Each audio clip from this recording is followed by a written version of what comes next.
dunia virtual itu menjadi saluran yang cukup efektif ternyata bagi kelompok-kelompok itu untuk mengekspresikan kebencian. Artinya pandemi sebenarnya hanyalah satu kedok yang digunakan oleh warga kelompok intoleran untuk mengekspresikan narasi intoleransi, aspirasi intoleransi.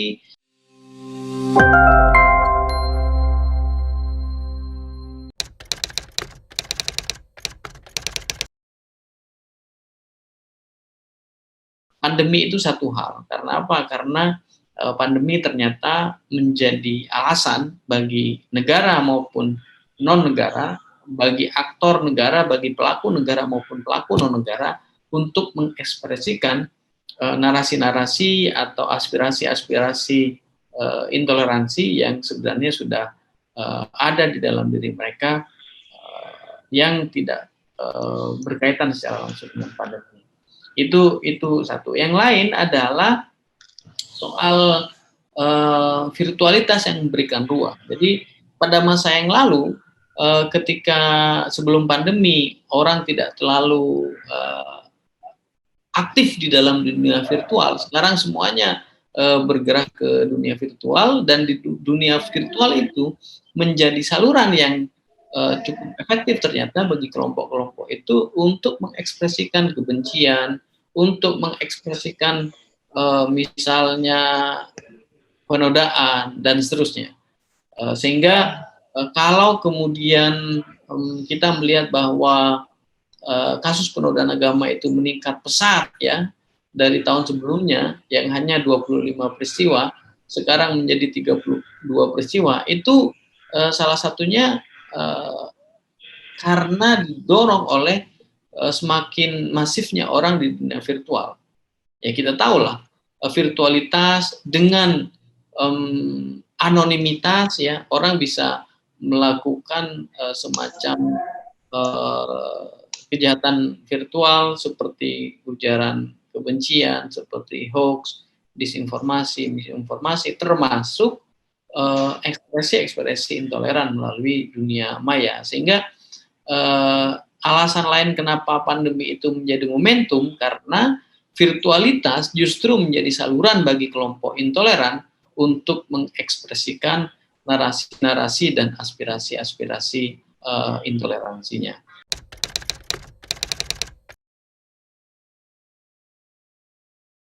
Salah satu kabupaten di Jawa Barat itu ada misalnya pelarangan ibadah rumah ya.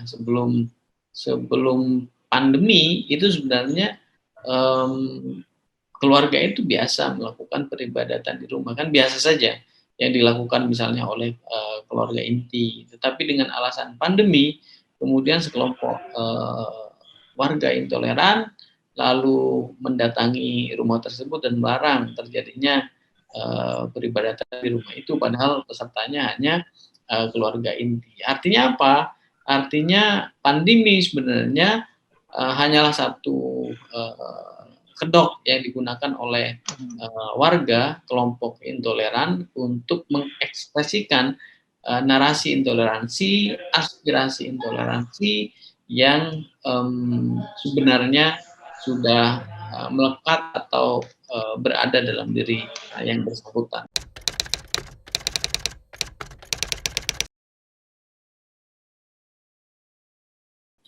Agenda mendasar yang menjadi masalah kita itu tidak banyak disentuh. Misalnya pada aspek negara kita bicara soal regulasi, ada persoalan regulasi. Yang kedua ada persoalan aparatur negara yang kapasitas atau kemampuannya untuk menegakkan kebinekaan itu tidak cukup baik gitu ya. Keberpihakan mereka pada minoritas tidak cukup baik. Yang lain kita bicara soal penegakan hukum. Ini masalah utama pada negara yang tidak mengalami sungguhnya perbaikan signifikan kecuali pada aspek regulasi. Kita harus akui ada perbaikan di beberapa aspek di regulasi.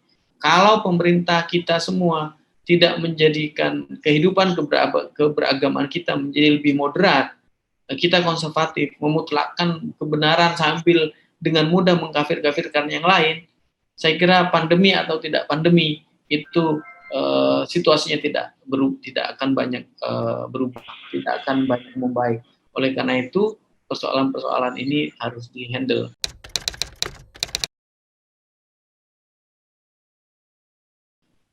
Iya, ini GKS Min ini salah satu masalah utama. Saya sering mengatakan di beberapa forum, termasuk ke wali kota, kami sering katakan bahwa GKS Min itu bukan masalah Bogor, ini masalah etalase kebinekaan, satu. Yang kedua, ini masalah supremasi hukum, ya.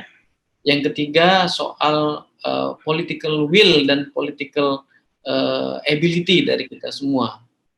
Jadi GK Yasmin itu sebenarnya kan sudah kalau kita bicara dari konstruksi hukum, ya, dia memenangkan gugatan itu, sehingga pencabutan IMB itu harus dibatalkan, sehingga mereka tetap harus dapat IMB, sehingga pendirian GK Yasmin dan tentu saja HKBP Philadelphia itu mestinya sudah bisa lanjut, Mas. Tapi saya tidak melihat ada keseriusan pemerintah lokal, ya, dalam konteks ini pemerintah Kota Bogor untuk menangani kasus GKI Yasmin. Jadi GKI Yasmin itu satu sisi itu merupakan potret buruk kebinekaan kita dalam konteks menjamin hak-hak minoritas, dalam hal ini Kristiani.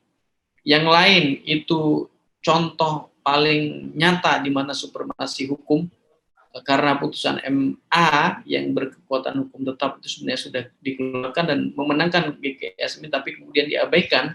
Artinya supremasi hukum itu dibangkangi sedemikian rupa oleh aktor-aktor politik lokal maupun nasional.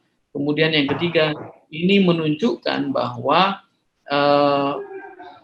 pejabat-pejabat politik itu masih memiliki kecenderungan yang selama ini kita keluhkan. Apa itu? Mereka cenderung kalah kepada kelompok-kelompok intoleran. Janji yang diingkari tahun 2019 dan 2020 itu sebenarnya terletak pada keberanian itu. Jadi mereka berkecenderungan, dalam hal ini pemerintah Kota Bogor, kalau mau dispesifikkan lagi Wali Kota Bima Arya, itu cenderung mengakomodir aspirasi-aspirasi intoleran dari kelompok-kelompok intoleran yang menolak GKI Yasmin. Sampai kapanpun saya kira akan sulit kalau kita lebih banyak mendengar kelompok intoleran itu. Karena apa? Karena kelompok-kelompok intoleran itu pada dasarnya memang tidak menghendaki ada gereja GKI Yasmin di Kota Bogor, itu saja. Tapi kita lihat janji ketiga yang disampaikan oleh Pak Bima Arya, apakah akan dilaksanakan sesuai dengan apa yang dia sampaikan kepada publik, atau kembali dia ingkari seperti yang terjadi pada tahun 2019 dan 2020.